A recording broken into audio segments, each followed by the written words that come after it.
If you are setting or resetting your Apple ID password, it must meet Apple's security requirements. At least 8 characters long, includes at least one number, includes at least one uppercase letter, includes at least one lowercase letter, cannot be a commonly used password, and cannot be the same as your previous password.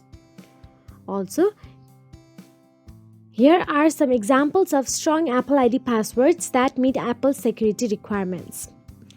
So, invalid password examples are rejected by Apple and valid password examples are taken by Apple.